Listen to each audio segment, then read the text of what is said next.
కూటమి బలపరిచిన మరి పేరాభక్తులు రాజశేఖర్ అనే పేరు దగ్గర మనం ఒకటే అనే మొదటి ప్రాధాన్యత ఓటే వేయాలి.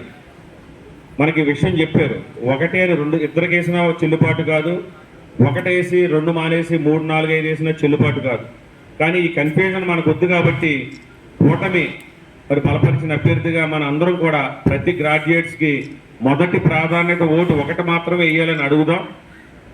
ఇందులో మనం ఏ విధమైన కన్ఫ్యూజ్ చేసినా మళ్ళీ ఆ ఓటు ఇన్వాలిడ్ అవుతుంది కాబట్టి ఆ ఒకటి కూడా మరి ఆంజనేయులు గారు చెప్పినట్టు వారు పెన్ ఇస్తారో ఎలక్షన్ కమిషన్ పెన్ ఎదురుగుండా బాక్స్ ఉంటుంది, పేరు ఎదురుగుండా బాక్స్లో మధ్యలో మాత్రం వేయాలి. పైన తగిలినా కింద తగిలినా అది కూడా ఇన్వాలిడ్ అవుతుంది. మధ్యలో ఒకటి అని మాత్రం వేసి వచ్చేయాలని.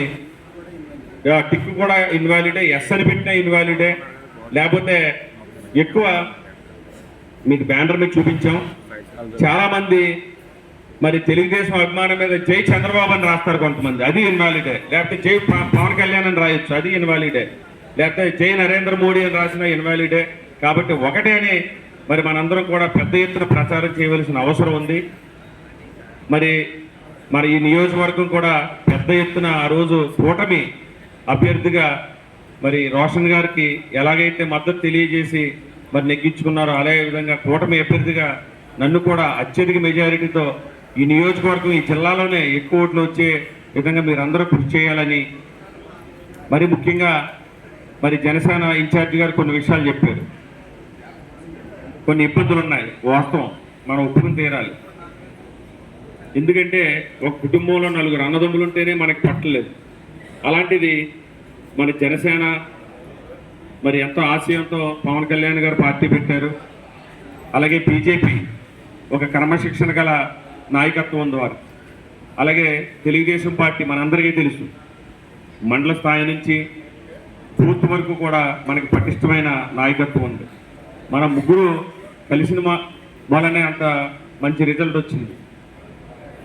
మనకి పురాణాలు కూడా చెప్తున్నాయి, ఒక రాక్షసుని సంహరించడానికి దేవతలందరూ ఏకమయ్యారన్నది నిజం. అలాగే మనందరం కూడా ఇందులో అందరి భాగస్వామ్యం ఉంది. ఇక్కడ తెలుగుదేశం గొప్పతనం కాదండి, జనసేన గొప్పతనం కాదు, బీజేపీ కాదు, మనందరం కలిసి ఈ రాష్ట్ర ప్రయోజనాలు కాపాడటం గురించి ఒక రాక్షసుని వధించాం, నరకాసుడిని వధించాం.